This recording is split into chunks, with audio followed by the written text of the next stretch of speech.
오늘 우리 함께 나눌 말씀은 시편 17편 말씀입니다. 시편 17편 말씀 1절부터 우리 마지막 절까지 말씀인데요. 한 절씩 교독하면서 우리 읽도록 하겠습니다. 하나님께 기도하는 마음으로 우리 함께 이 시편을 함께 교독하면서 우리 함께 읽도록 하겠습니다. 여호와여, 의의 호소를 들으소서. 나의 울부짖음에 주의하소서. 거짓되지 아니한 입술에서 나오는 나의 기도에 귀를 기울이소서. 주께서 나를 판단하시며 주의 눈으로 공평함을 살피소서. 주께서 내 마음을 시험하시고 밤에 내게 오시어서 나를 감찰하셨으나 흠을 찾지 못하셨사오니 내가 결심하고 입으로 범죄하지 아니하리이다. 사람의 행사로 논하면 나는 주의 입술의 말씀을 따라 스스로 삼가서 포악한 자의 길을 가지 아니하였사오며 나의 걸음이 주의 길을 굳게 지키고 실족하지 아니하였나이다. 하나님이여, 내 응답하심이므로 내가 불렀사오니 내게 귀를 기울여 내 말을 들으소서. 주께 피하는 자들을 그 일어나 치는 자들에게서 오른손으로 구원하시는 주여, 주의 기이한 사랑을 나타내소서. 나를 눈동장같이 지키시고 주의 날개 그늘 아래에 감소사. 내 앞에서 나를 압제하는 악인들과 나의 목숨을 노리는 원수들에게서 벗어나게 하소서. 그들의 마음은 기틀에 잡혔으며 그들의 입은 교만하게 말하나이다. 이제 우리가 걸어가는 것을 그들이 애워싸서 노려보고 땅에 넘어뜨리려 하나이다. 그는 그 움킨 것을 찢으려 하는 사자 같으며 은밀한 곳에 엎드린 젊은 사자 같으니이다. 여호와여, 일어나 그를 대항하여 넘어뜨리시고 주의 칼로 악인에게서 나의 영혼을 구원하소서. 여호와여, 이 세상에 살아있는 동안 그들의 분깃을 받은 사람들에게서 주의 손으로 나를 구하소서. 그들은 주의 제물로 배를 채우고 자녀로 만족하고 그들의 남은 산업을 그들의 어린아이들에게 물려주는 자니이다. 함께 있습니다. 나는 의로운 중에 주의 얼굴을 배우리니 깰 때에 주의 형상으로 만족하리이다. 아멘. 한 주 동안도 잘 지내셨습니까? 여러분들에게 하나님의 은혜와 사랑과 또 위로가 여러분 모두에게 넘쳐나게 되기를 주의 이름으로 간절히 축원합니다. 우리가 정말 이 코로나 사태가 아주 길게 또 아주 우리에게 또 많은 위협과 또 많은 또 그 고민과 생각들 속에서 이 사태를 맞이하고 있는데요. 여러분, 이 길고 긴 싸움에서 여러분 영적으로도 지지 마시고 육적으로도 지지 마시고 잘 이 일들을 견뎌내고 이 터널을 잘 통과할 수 있는 믿음이 있게 되기를 주의 이름으로 부탁을 드리겠습니다. 우리가 정말 이런 시간을 보낸다라는 것은 어쩌면 우리에게 축복이기도 하고 어쩌면 우리에게 또 아픔이기도 하지만 하나님의 뜻이 반드시 선하다는 것을 여러분 믿으셔야 됩니다. 이것이 우리에게 주시는 믿음이고 또 우리가 이 땅을 살아갈 때 하나님이 주시는 놀라운 축복인 줄 믿습니다. 인생을 살아가다 보면 이 막막한 일을 당할 때가 있게 되죠. 또한 답답한 심정에 우리가 처할 때도 있습니다. 내 뜻대로 되지 않아서 너무 괴로워 아무것도 할 수 없는 그런 때도 있는데요. 정말 우리의 인생이 또 잘 살펴보고 또 우리가 확인해 보면 너무나도 여러 가지 징검다리 같은 그런 고통들이 산재에 있다라는 것을 우리 모두는 부인할 수 없습니다. 작년에 5월 달에 벌어졌던 일인데 저는 그 5월 달에 벌어졌던 일들에서 좀 마음속에 너무 슬프고 괴로웠던 그런 신문 기사가 아직까지도 제 마음에 떠올라서 여러분들과 한번 또 다시 말씀을 나누는 그렇게 나누려고 합니다. 한 부부가 있었는데요. 이 부부는 자녀가 둘이 있었고 자녀가 2살이고 4살이었습니다. 이 부부는 서로 맞벌이 부부를 하면서 열심히 살던 그런 부부였는데요.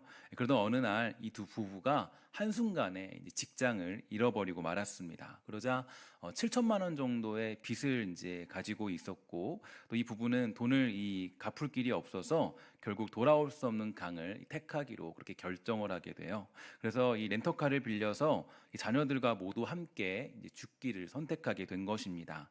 물론 어떤 사람들은 이제 그 댓글에 보니까 왜 열심히 돈 벌어서 갚으면 되지 죄 없는 자녀들은 왜 죽이는 거냐 이렇게 말하기도 하지만 사실 그런 댓글들은 이제 자녀들을 낳아보지 않은 사람들이 할 수 있는 댓글이겠죠. 그러니까 이 자녀를 키우는 사람들은 너무 잘 아는 것이 내가 만약에 죽는 건 괜찮은데 자녀들이 혼자 살아남을 생각하면은 그게 끔찍하기 때문에 아마도 뭐 그런 선택을 하는 게 뭐 옹호하는 게 아니라 그런 마음들을 우리가 충분히 이해할 수도 있습니다. 그래서 어떤 이 뭐 다 공감하고 있고 또 얼마나 막막하면 저런 선택을 했을까 이런 생각을 많이 들었고, 하필이면 그때가 언제였냐면 5월 중순쯤이었나요? 5월 초쯤에 가정의 달을 시작할 때 그때 그런 기사를 접하면서 굉장히 마음이 속상했고, 또 가정에 대해서 또 우리 삶에 대해서 다시 한번 깊이 생각해봤던 그런 시간이 있었습니다.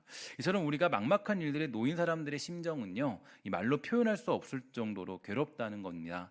최근 이 시대를 보면 정말 많은 사람들이 우울증을 가지고 있고, 또 분노 조절 장애를 가지고 있고, 또 대인관계 기피증 같은 이 정신질환들이 굉장히 많이 늘어나고 있습니다. 세상은 분명히 발전하고 과학적인 진전이 있음에도 불구하고 이 정신적인 문제는 더욱 심각해지는 이유가 있는데요. 그것은 바로 이 사람들에게, 또 많은 인류에게 고통의 문제가 더욱더 가중되기 때문이겠죠. 그럼 하나님은 선하심에도 불구하고 무엇 때문에 우리 인생에 이 고통의 문제들이 산재해 있는 걸까요? 이에 대해서 기독교 변증학자인 C.S. 루이스라는 아주 당대 최고의 그런 변증학자가 있는데요.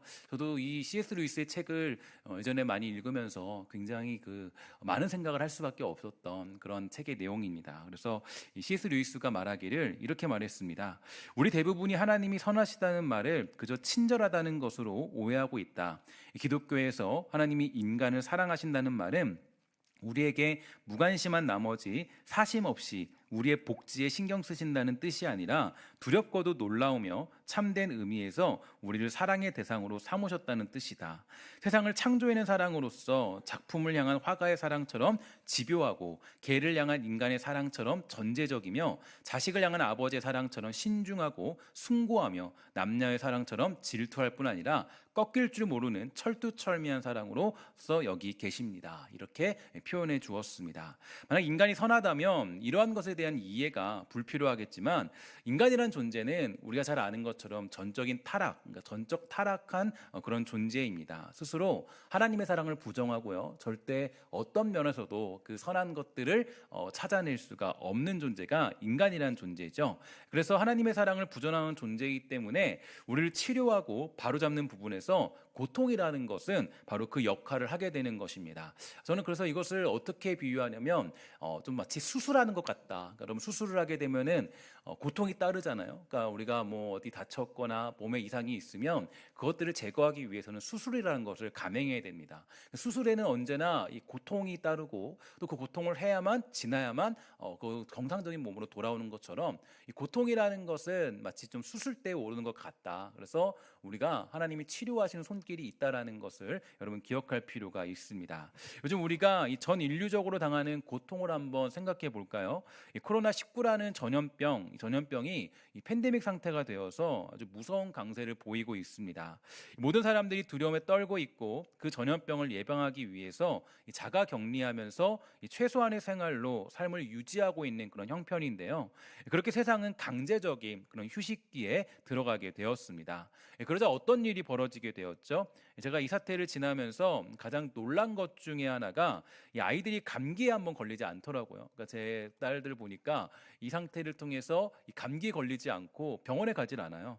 다른 때 같으면 정말 이 1월, 2월, 그러니까 2월을 보내면서 이 병원을 몇 번이고 가야 되는데 병원 한 번을 가지 않았습니다. 그러니까 정말 신기한 일이 벌어졌죠. 그래서 그건 감기 한번 걸리지 않았고 오히려 건강하게 그렇게 지내고 있습니다. 그래서 뿐만 아니라 여러분도 아는 것처럼 이 미세먼지는 확 줄었고 지구는 오히려 건강해지고 있다는 소식을 여러모로 우리가 듣고 있게 되는데요.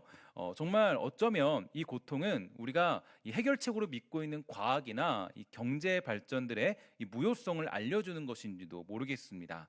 우리가 맞다고 생각하는 것들이 틀렸다는 것을 보여주는 그러한 역할이 바로 이 코로나19의 문제가 아니었나, 그런 생각을 해보게 되죠. 그러므로 이 C.S. 루이스는요, 이 다음과 같은 결론을 내렸습니다. 이 고통은 모든 악 중에 유일하게 살균 소독된 악이다. 고통에는 그 본성상 증식하는 성향이 없으므로 고통이 끝났다면 자연스럽게 기쁨이 뒤따라오게 되어 있다. 이렇게 이야기했습니다. 그러니까 이 고통은 모든 악 중에서 유일하게 살균된 그런 살균 소독된 악이라는 거예요. 고통이 있어야 우리는 선함으로 돌아갈 수 있고, 고통이 있어야 우리 하나님을 보게 된다라는 겁니다. 고통이 있어야 기도하고, 고통이 있어야 하나님의 사람과 그렇지 않은 사람이 구분이 됩니다. 그렇다면 하나님의 사람은 이 고통의 문제에서 과연 어떤 태도를 취해야 하는 걸까요? 그것은 바로 기도입니다. 그러니까 우리가 이 고통을 당했을 때, 서러운 일을 당했을 때, 외로운 길을 걸어갈 때, 괴로운 길을 걸어갈 때, 슬픈 그 고통을 우리가 맞이하게 되었을 때 무엇보다 하나님의 사람은 기도한다는 거죠. 바로 주님께 엎드립니다. 주님을 찾고 부르짖게 되는데, 마치 오늘 본문의 이 본문을 작성했던 이 다윗처럼 이 기도하는 것을 게으르게 하지 않는다는 거죠. 이 본시의 저작 배경이 무엇인지는 정확하게 알 수는 없는데, 언제 작성되었는지, 언제 이런 기도를 들었는지 알 수 없지만, 이 시편의 내용상 또 여러 가지 것들을 추측해 볼 때 다윗이 아마도 이 마온에서 사울 왕에게 추격당할 때의 상황을 반영하는 것으로 해석하고 있습니다. 특히 이 시의 특징은 기도라는 표제가 이렇게 붙여져 있죠. 그래서 맨 위에 보면은 다윗의 기도다 이렇게 되어 있는데요. 이 다윗의 기도라는 이렇게 기도라고 되어 있는 표제가 사실은 시편에는 한 5편 정도가 나오게 되는데, 17편, 36편, 90편 그리고 102편, 142편이 이 기도라는 그런 표제로 붙어 있는 아주 중요한 그런 시편이죠. 그러니까 이 시편을 봤을 때 이 시편은 우리의 실질적인 기도의 내용을 담고 있어요. 그러니까 내가 어떨 때 정말 기도해야 되는가, 내가 정말 어떤 때 이 기도를 감당해야 되고 어떻게 기도해야 되는가에 대해서 아주 잘 표현해주고 있는 것이 바로 오늘 본문의 내용입니다. 그래서 본문 1절부터 다윗은 이렇게 말하죠. 주님, 이 부르짖는 소리를 들어주십시오. 거짓없이 드리는 나의 기도에 귀를 기울여 주십시오라고 아주 선언하고 하나님 앞에 작정하고 기도하고 있습니다. 그래서 이 자신이 급박한 위기 속에 있고 아주 위험한 상황에 처해 있다는 것을 알리고 있는데요. 오늘 혹시 이러한 상황에 놓여 있는 분들이 있다면 우리의 부르짖음에 응답하시는 하나님의 음성을 듣게 되기를 주의 이름으로 간절히 축원합니다. 우리가 정말 고통 가운데 있을 때, 그때 무엇보다 오늘은 제가 이 말씀을 읽으면서 정말 그런 생각이 들었어요. 무엇보다 오늘은 이 고통에 처해 있는 분들, 그런 분들을 정말 위로하고 싶고, 또 하나님의 손길이 무엇보다 간절히 요구되는 그런 분들에게 정말 이 말씀이 여러분들에게 힘이 되기를 주의 이름으로 간절히 축원합니다. 정말 우리가 그렇잖아요. 위로받고 싶을 때가 있잖아요. 정말 세상 사람들 다 나를 외면해도 주님만이 나를 사랑하신다라는 그 음성 듣고 싶을 때가 있지 않습니까? 여러분 혹시 그러한 상황에 처해 있는 분들이 있다면 이 시편의 말씀이 여러분들의 힘이 되어서 하나님의 음성을 정말 아름답게 들리는 놀라운 은혜가 있게 되기를 주의 이름으로 축원합니다. 하나님의 위로가 필요할 때입니다. 그분은 선하신 분이시고요. 그분은 충분한 지혜와 능력으로 우리를 인도하는 분이십니다. 주님을 신뢰하시고 그의 위로가 고통 중에 있게 되기를 주의 이름으로 부탁을 드리겠습니다. 특히 5월은 가정의 달이죠. 이 가정은 행복의 시작이라고 해도 과언이 아닙니다. 가정이 평안해야, 가정이 바로 서야 행복한 삶을 살아갈 것입니다. 여러분 혹시 가정에 문제가 있는 분들이 있습니까? 부부의 문제로 괴로워하는 분들이 있습니까? 자녀의 문제로 힘들어하는 분들이 있습니까? 아니면 이 가정 속에서 여러분 사업적인 문제로, 재정적인 문제로 어떻게 될지 모르는 분들이 있다면 그 가정을 회복시키시는 하나님의 사랑과 손길이 여러분들에게 임하게 되기를 주의 이름으로 간절히 축원합니다. 그러면 이런 고통 중에 처했을 때, 아픔 중에 있을 때 우리는 과연 어떠한 태도를 취해야 되겠습니까? 첫 번째로 우리의 마음을 우리의 간절한 마음으로 주님께 기도해야 됩니다. 1절인데요. 1절 말씀을 다 같이 한번 읽도록하겠습니다. 시작. 여호와여 의의 호소를 들으소서.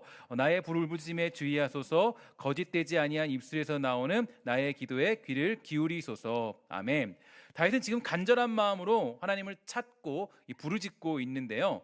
특히 기도에는 이 간절함이 있어야 합니다. 이 간절하다는 것은 하나님 앞에 진실해지는 것이고 하나님과 진실된 관계로 들어가는 것을 의미합니다. 하나님이 저와 여러분들에게 요구하시는 것은 대단한 재물을 바치고 엄청난 예배당을 헌물하는 것이 아니라 무엇보다도 그 진실된 친밀한 관계를 원하십니다. 하나님은 자신과의 진정한 관계를 원하시지 절대로 다른 것을 원하지 않는 분이시죠. 그렇기 때문에 이 간절한 기도는 하나님과의 진실한 관계를 형성하게 돼요. 지난주에 제가 어렸을 때 저를 가르쳐 주신 목회자 한 분을 만나게 되었습니다. 그러니까 제가 한 중3 때인 것 같은데, 그때 저를 가르쳐 주는 목회자 한 분인데, 그분이 이제 갑자기 저희 교회에 찾아오셔 가지고 그때 금요일 날 저는 잠깐 이야기를 나누게 되었습니다. 그런데 이런저런 이야기를 나누면서 제가 갖고 있는 문제들, 또 고민들, 고통들, 여러 가지 것들을 함께 이렇게 나누게 되었는데요. 그때 저에겐 스승님이죠. 그 스승님이 저에게 말씀하시기를, 대희야, 너에게 주신 목회를 통해 하나님이 원하시는 건 뭐라고 생각하냐? 아마도 다른 게 아니라 하나님은 너와의 친밀한 관계를 원하시지 않을까? 무엇보다 친밀한 관계를 원하신다. 이렇게 저에게 얘기해 주셨어요. 그러니까 제가 그동안 잠시 한 12년, 통틀어는 20년 동안 주의 일을 감당하면서 사실은 그게 제일 중요한 것인데, 하나님과 친밀한 관계를 맺는 게 가장 중요한 건데, 어쩌면 그 관심들이 굉장히 다른 목표로 흘러가고 있지 않았나, 이런 생각을 해보게 되었습니다.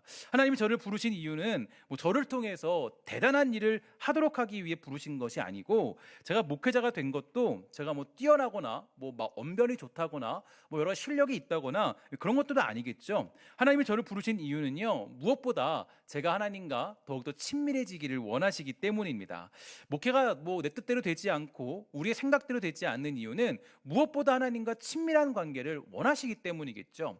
사람들이 많이 모이는 거, 재성이 많이 들어오는 거, 큰 예배당을 짓는 거, 우리가 보기에는 굉장히 좋아 보여도 하나님은 그 모든 것들보다 오직 주님의 얼굴만을 구하면서 간절히 기도하는 모습을 주님이 원하신다는 것을 다시 한번 확인할 수 있었습니다. 그래서 다윗이 실제로 그랬어요. 다윗이 실제로 하나님께 고백했죠. 하나님, 제가 이제 왕이 됐으니까 이쯤 되면 제가 하나님께 성전 하나 멋지게 한번 지어드릴게요. 한번 하나님께 막 선언했어요. 하나님 뭐라 그러죠? 야, 그거 필요 없어. 내가 언제 너한테 성전 지어달라 그랬니? 그거 필요 없다. 너는 나한테 와서 진실된 예배나 드려라. 이렇게 얘기하세요. 여러분, 되게 중요한 메시지예요. 그러니까 하나님이 우리에게 요구하시는 건 우리는 하나님께 뭔가 다른 것으로 중히 갚으려고 합니다. 근데 다윗이 위대한 이유는 어디에 있냐면, 제가 17편을 이렇게 묵상하면서 여러 가지 주석들을 살펴보는데, 이 스펄전 목사님이 17편을 가르치면서 이렇게 얘기하더라고요. 뭐라 그러냐면, 다윗은 무엇보다 다윗이 위대한 이유는 기도의 사람이었기 때문이다. 이 얘기는 다윗이 그 누구보다 하나님과 친밀하게 지냈다는 거예요. 하나님이 원하시는 건 이 하나님과 그 관계를 원하시고 친밀함을 원하시지, 대단한 성전을 지어드리고 엄청난 일을 하나님께 보여드리고 그런 것들이 아니라, 어떻게 하면 하나님과 친밀해지고, 어떻게 하면 주님의 얼굴을 보고, 어떻게 하면 내가 주님을 사랑할까, 이게 가장 중요한 우리의 과제고 삶의 목표가 된다는 거예요. 그러니까 내가 하나님 사랑하는 방법이 뭐지? 내가 어떻게 하면 예배하면서 하나님을 사랑할 수 있을까? 어떻게 하면 내가 직장을 다니면서 또 가정 속에서 자녀를 키우면서 또 내가 부부관계 속에서 어떻게 하면 내가 하나님을 더욱 사랑할 수 있을까? 이것이 가장 중요한 것이지, 우리에게 중요한 것이 무엇인가 다시 한번 돌아봐야 한다는 거예요. 이스라엘 백성들이 타락했을 때, 그때 하나님이 그 백성들을 평가하시기를 이렇게 평가했습니다. 야, 나는 이 마당만 밟고 가는 너희들을 별로 보고 싶지 않아. 그거 어떤 얘기예요? 나는 너와 친밀한 관계를 맺고 싶다라는 거예요. 마당만 밟고 가는 그런 사람들 나는 원치 않는다는 거예요. 하나님이 그런 요구예요. 그래서 제가 한 7년 전쯤인가 예레미야를 이제 묵상하면서 예레미야를 설교한 적이 있었는데요. 설교하면서 예레미야를 이제 처음부터까지 보는데, 너무 그 예레미야서를 보면요, 하나님이 서운해하시는 게 보여요. 그걸로 잘 읽어보면 하나님 너무너무 서운해하시는 거예요. 백성들을 향하여 막 성전을 떠나시는데요. 성전을 떠나시겠다 이렇게 말씀하세요. 성전을 떠나시겠다 말씀하시는데, 떠나시면서 정말 너무 서럽고 너무 그런 모습 있잖아요. 그들이 날 버렸구나. 하나님이 너무 속상해하시는 모습이 보여요. 그거를 잘 읽고 긴 예레미야서를 읽어보면요, 그게 왜 이렇게 예레미야서가 길고 슬픔, 눈물의 선지자 그러잖아요. 그러니까 예레미야가 눈물의 선지자인데, 사실 그 눈물이 어디 있냐면 하나님이 흘리시는 눈물이에요. 그러니까 이 백성들과 멀어지는 것을 너무나도 괴로워하시고 너무 슬퍼하시고, 너무 슬퍼하시는, 괴로워하시는 모습을 좀 예레미야서를 언젠가 묵상하면서 굉장히 깊이 느낀 적이 있어요. 정말 그래요. 하나님이 저와 여러분들이 요구하시는 건 뭘까요? 여러분들이 요구하시는 건 어떤 걸까요? 하나님이 요구하시는 건 하나님과 친밀함입니다. 제가 그래서 목회를 시작하면서도 제가 원포인트 통합 교육을 이렇게 제시하고 성경 묵상, 말씀 묵상을 여러분 철저히 해주시기 부탁드립니다. 여러분 이걸 통해서 뭔가 제가 뭐 다른 거 하라는 게 아니라 하나님의 편지를 늘 받아보라는 거예요. 늘 묵상하고 나에게 뭐라고 말씀하시나, 나에게 어떻게 얘기하시나, 지금 하나님과 어떤 관계를 내가 맺어야 되나, 그거를 묵상하라고 여러분들에게 그 말씀 묵상을 강조하고 있는 겁니다.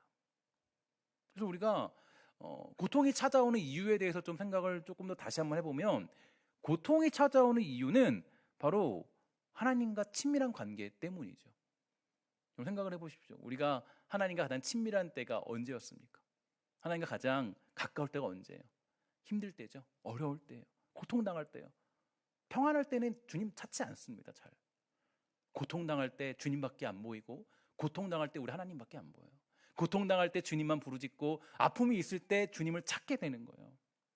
그래서 우리는 매우 이 땅을 살아가며 나아갈 때 언제든지 하나님과의 관계를 점검하면서 살아갈 필요가 있는 것입니다. 그래서 그렇게 관계를 점검할 때 우리가 처한 그 고통의 문제들을 해결할 수 있다라는 거죠. 두 번째로 우리가 이제 본문에서 볼 수 있는 것은 하나님 앞에 진실되게 살아야 합니다. 고통이 있을 때도, 아픔이 있을 때도. 2절과 3절인데요. 우리 앞에 나온 그 말씀을 읽도록 하겠습니다. 시작. 주는 언제나 공정하신 분이십니다. 주의 눈으로 결백하게 살펴봐 주십시오. 주께서 내 마음을 자세히 살펴보시고 밤에도 나를 살피셨습니다. 나를 시험해 보신다 해도 아무것도 찾지 못하실 것입니다. 나는 내 입술로 죄짓지 않기로 작정했습니다. 아멘. 이 말씀을 보면서 떠오른 사람이 있었는데요. 바로 요셉이었습니다. 요셉은 자신을 시기하고 질투하는 형들로 인해서 애굽의 노예로 팔려가게 되었죠. 그렇게 종이 되어 살아갔지만 자기 인생을 비관하거나 저주하지 않았어요. 너무나 큰 고통이 찾아왔지만 늘 성실하고 정직하게 살았던 사람이 바로 요셉이었습니다.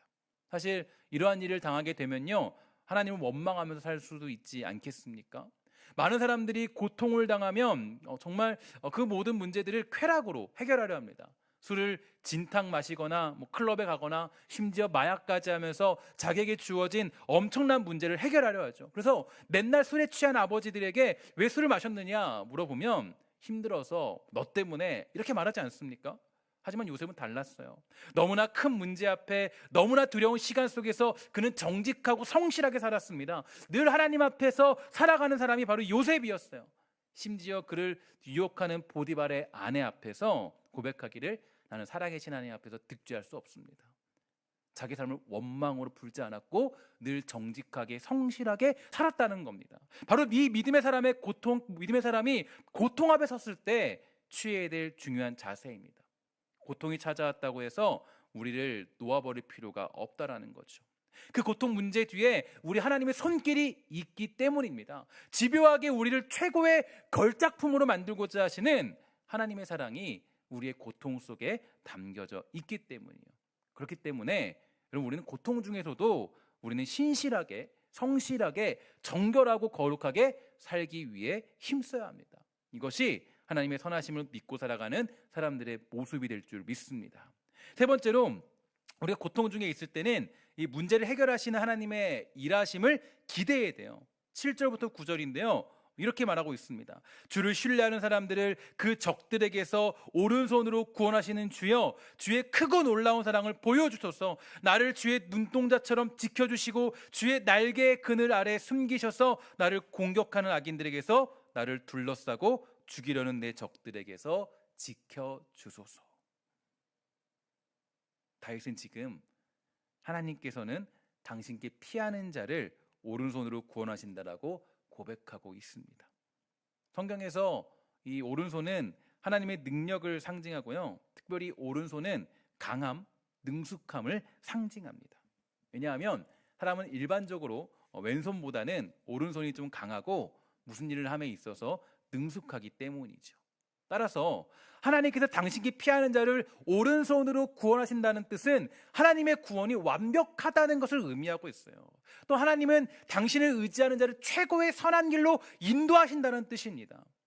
정말로 그렇습니다.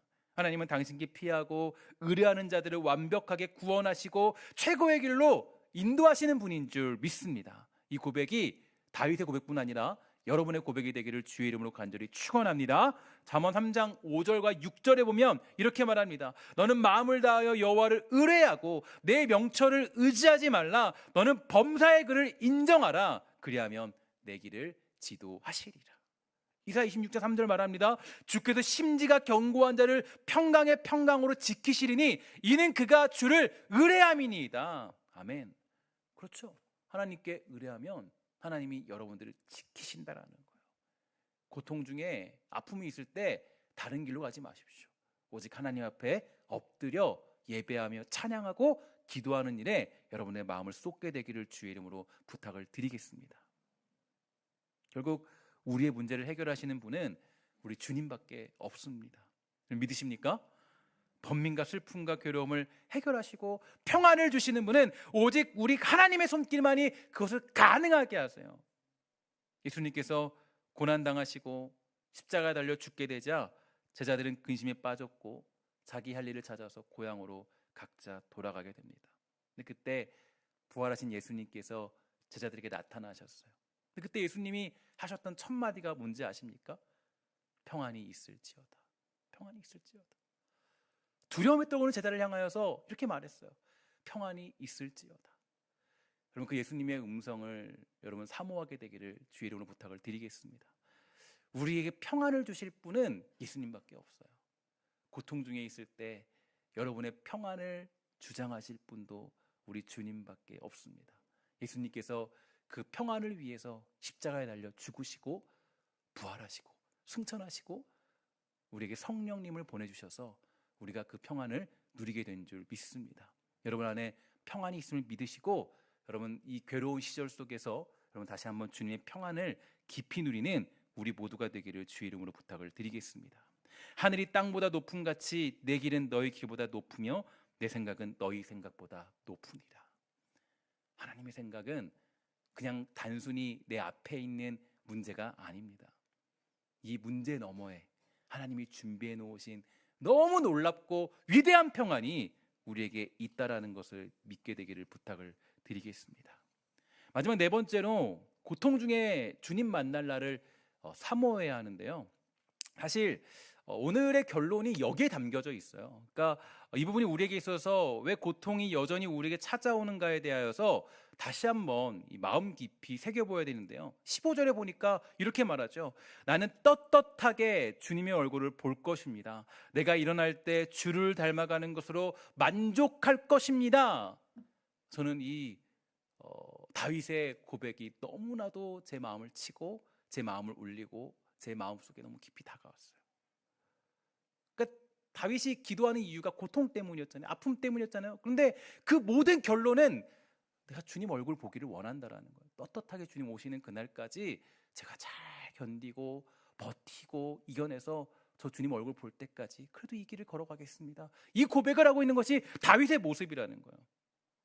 제가 서두에도 말씀드렸지만 고통은 하나님과 친밀하게 만드는 그런 역할을 한다고 말씀드렸습니다. 고통은 우리를 간절하게 만들고 하나님과의 관계가 더욱 깊어지도록 하죠. 어떤 분들은 이렇게 얘기합니다. 예수 믿는데 왜 이렇게 사업이 잘 풀리지 않는 건가요? 예수 믿는데 자녀가 왜 이렇게 속을 썩이는 건가요? 가정에 왜 이렇게 어려움이 있습니까? 한탄하기도 해요. 저도 그런 얘기를 들을 때면 속상하고 가슴이 아프죠. 하지만 한 가지 확신하는 것은 그 모든 것들이 결국 우리는 이 땅에서 삶이 나그네의 삶이라는 것을 보여줍니다. 여러분 그렇죠. 우리 찬양의 가사가 있지 않습니까? 나는 부름받은 청직인데 왜 나는 주저앉아 버렸나? 난 나그네의 삶인데 왜 내가 주인처럼 행동하며 살아가는가? 여러분 잊지 마십시오. 여러분 우리가 나의 존재를 다시 한번 각인해야 돼요. 성경이 뭐라고 얘기하는지. 성경이 여러분들과 저에게 요구하시는 건 다른 게 아니라 우리는 이 땅에 나그네라는 거예요.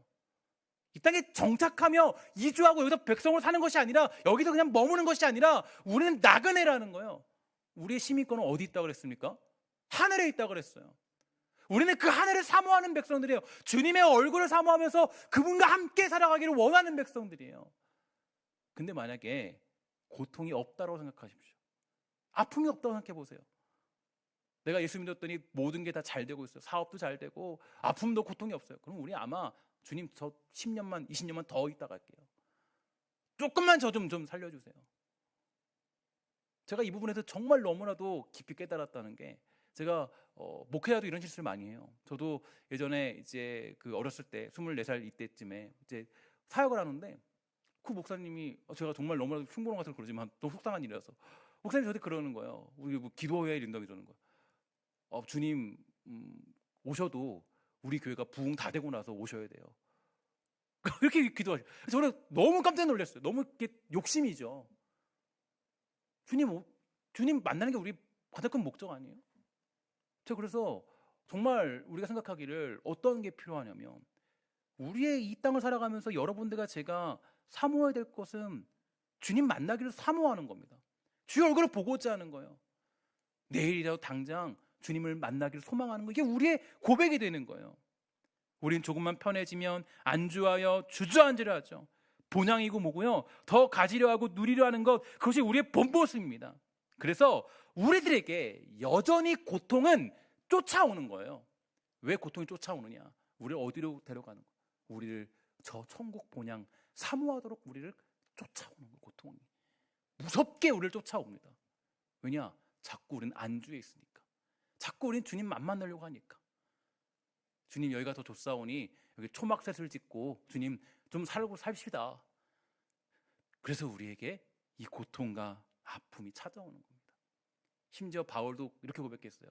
야, 고통이 너무 심해서 차라리 내가 죽는 편이 낫다. 그게 유익해. 나 너무너무 좋아. 그게 차라리 나. 근데 내가 남아있는 이유는 딱 한 가지라. 사명이 있기 때문에. 내가 당신들에게 해야 될 유익이 있기 때문에. 그거 하나라는 거예요. 그게 이 바울의 고백이었어요. 우리가 나그네로서 해야 할 일이 있고 청지기로서 감당해야 될 일들이 있는 것입니다. 우리의 소망은 하나님의 얼굴을 보는 것이 되기를 주의 이름으로 부탁을 드리겠습니다. 여러분, 우리가 하나님의 얼굴을 볼 때 부끄럽지 않게 봐야겠죠. 그러면 우리가 어떻게 오늘을 대충 살 수 있겠습니까? 내일 하나님이 저를 부르신다면 어떻게 우리가 오늘 하루를 그냥 게으르게 살 수 있겠습니까? 내일 주님이 나를 부르신다면 어떻게 우리가 다른 것을 추구하며 살아갈 수 있겠습니까? 주님이 나를 내일 부르신다면 우리 하나님 앞에 정결하게 거룩하게 주님께 예배하고 찬양하며 그렇게 살다가 주님을 만나야 되는 거 아니에요? 그게 우리가 가져야 될 모습 아니겠어요? 하나님의 얼굴을 보는 것, 그것이 소망의 삶을 사는 사람들은요, 절대로 이 땅에서 헛되이 살아가지 않습니다. 그런 사람들은 늘 주님 앞에 살아가기 때문에 정직하게 살아가게 되는 거죠. 지금도 여전히 하나님은 내 앞에 계시고 실제로 우리 주님을 만날 날을 여러분 사모하는 믿음이 회복되기를 주의 이름으로 간절히 부탁을 드리겠습니다. 사랑하는 여러분, 고통, 고난은 무서운 것입니다. 하지만 그것은 우리와 하나님과의 관계를 가깝게 하죠. 우리의 존재 목적을 확실히 해주는 역할을 하게 됩니다. 혹시 여러분 정말 고통과 고난 중에 있는 분들 계십니까? 우리 정말 그분들에게 하나님의 위로와 평안이 함께하기를 간절히 소망합니다. 걱정 근심이 있는 분들에게 하나님의 위로와 평안이 있게 되기를 부탁을 드리겠습니다. 그래서 우리 그때 주님 만날 날을 사모하면서 우리 살아가는 위로, 여러분 저는 정말 그랬으면 좋겠어요. 우리 교회가 여러 가지 것들을 뭐 한다 해도 주님 만날 날 사모하면서 모든 일을 결정하고 주님 만날 일 사모하면서 우리가 주의 일들을 잘 감당했으면 좋겠어요. 이게 저에게 있는 유일한 소망이에요. 주님 만났을 때 부끄럽지 않게, 하나님 그래도 우리 성도들이 정말 주님 만날 날 사모하고 있지 않습니까? 이 고백 이것만이 전부겠죠. 그럼 우리 정말 다시 한번 생각해 봅시다. 여러분, 우리는 지금 주님의 얼굴을 사모하고 있습니까? 정말 여러분, 주님 정말 보기 원합니다. 간절히 주님 보기 원합니다. 주의 얼굴을 내가 맞대어 보고 정말 나를 안아주면서 정말 내가 고통 중에 있어서 그 모든 슬픔을 위로하시는 그 하나님을 여러분 만나기 원하십니까? 저는 우리 사랑하는 신성의 권속들이 그 마음을 다 회복하시고 그 마음이 여러분들이 있어서 무엇보다 주의 얼굴을 구하며 우리 살아가는 진실된 믿음의 사람이 다 되시기를 주의 이름으로 간절히 부탁을 드리겠습니다. 기도하도록 하겠습니다. 하나님, 우리가 혹시 지금 사모하는 것이 하나님의 얼굴이 아니라 다른 것들을 사모하고 있는지는 모르겠습니다. 하나님, 그래서 우리에게 고통은 여전히 쫓아오고 우리를 추적하며 우리를 하나님의 얼굴을 보는 자리로 몰아가고 있는지도 모르겠습니다. 우리 사랑하는 주의 백성들이 고통 중에 있다 할지라도 그 모든 고통 가운데 하나님의 뜻을 발견하고 주의 얼굴을 사모하는 주의 백성이 되도록 주님 인도하여 주시옵소서. 모든 말씀 예수님의 이름으로 간절히 기도합니다. 아멘.